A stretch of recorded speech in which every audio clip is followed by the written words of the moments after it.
Hey guys, welcome to my channel, Realm of Ori. In this video, we will continue with Volume 18, Chapter 4, Shattered Ambition, Part 3. If you haven't watched the previous video or chapter, you can find the link in the description below. Before we begin, this video contains light novel spoilers. If you do not want to be spoiled, do not watch it. And, if you will continue, an additional disclaimer notice. So without further ado, let's get to the video. So, the method was a secret, but Rimuru-sama did us the honor of helping us grow. You've been telling the enemy that much. Okay, that's enough. Rain was also getting information from Pico and the others, which made Misery dismay. It seems that Michael was in control of Dino and Pico's skills. Pico has the ultimate skill, Rigor King Jibril, and Gracia has Glory King Haniel. Even though they didn't know it, it was likely that they couldn't ignore Michael's orders. She had also been told how many people were on the enemy side. Rain didn't say anything that was very important. She was only careless when she brought up Rimuru's name without permission, but Rain thought it was okay because she hadn't been told not to talk about it. In any case, Rain was able to get a very important story from them in exchange for telling them that she could evolve because of Rimuru. From there, they just complained to each other. They started talking about each other's problems and complaining about their bosses. To keep the area at a comfortable temperature, the four of them collaborated to make a fire and infused it with magic power. On top of that, Rain had hidden sweet potatoes in the fire, and they were roasting on skewers, giving off a faintly delicious smell.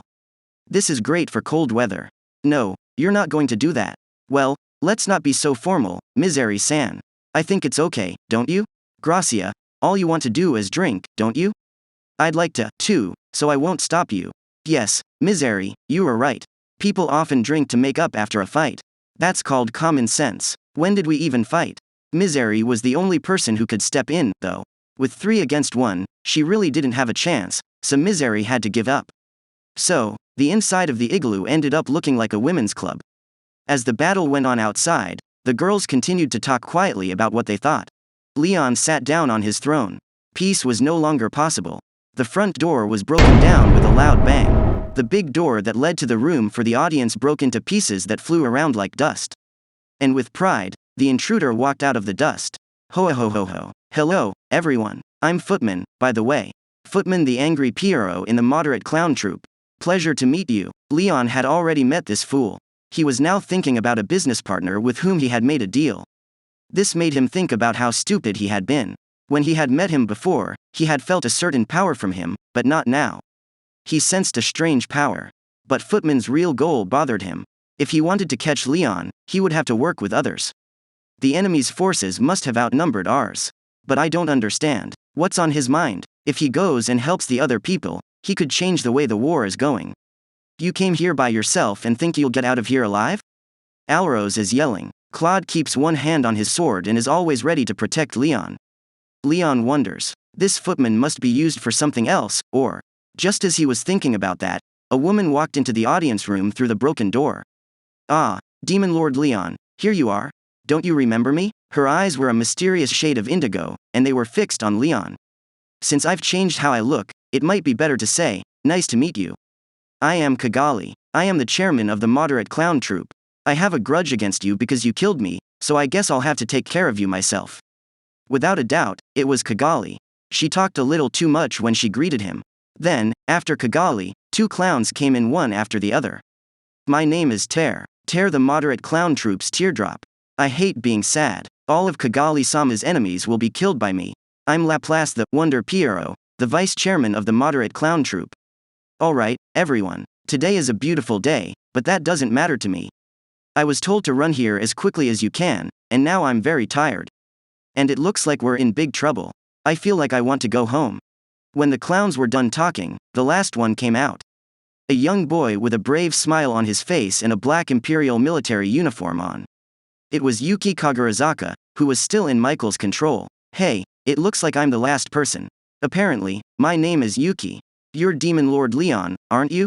I think we've met before, but I can't be sure because my memory is a little fuzzy. Sorry, but I don't know. Leon looked at the situation. There were a total of 5 of them, but each one was just as strong as he was.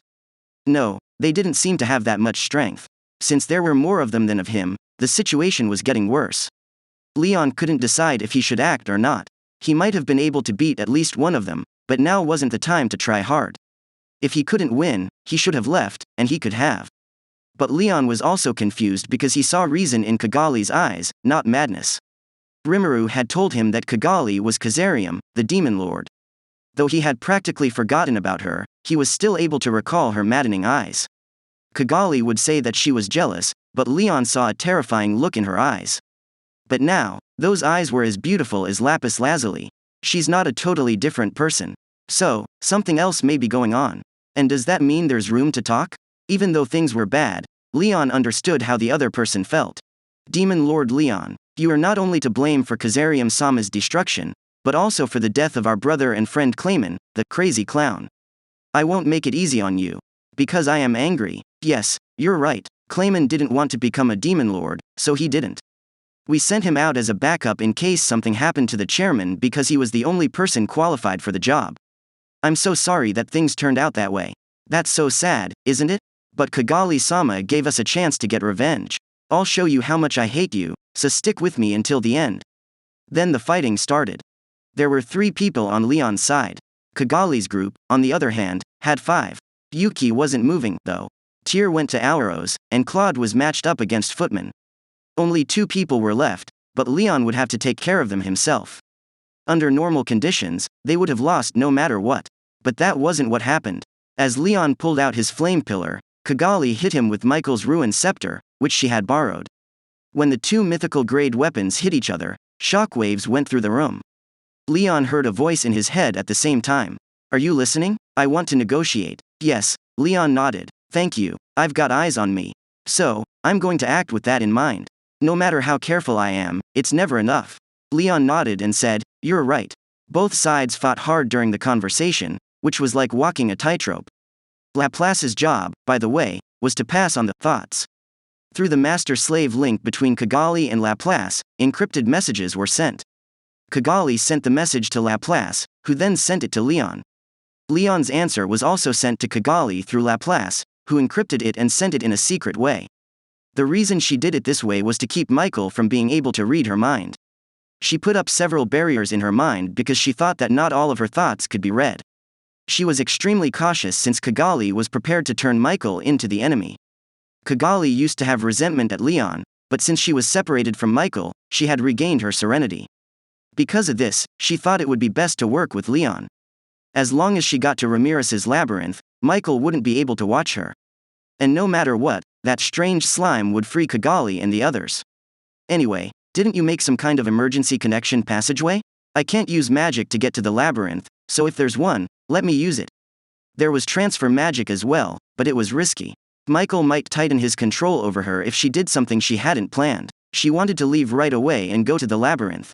Kagali wanted them to be ready for her and the others if that wasn't possible. I see, I get your situation. I'm just giving you some time, but Michael wants you, right? You do have the Purity King, don't you? I won't deny it. Leon said there was no point in trying to hide it any longer. As soon as they attacked this country, he thought he knew who owned the skill.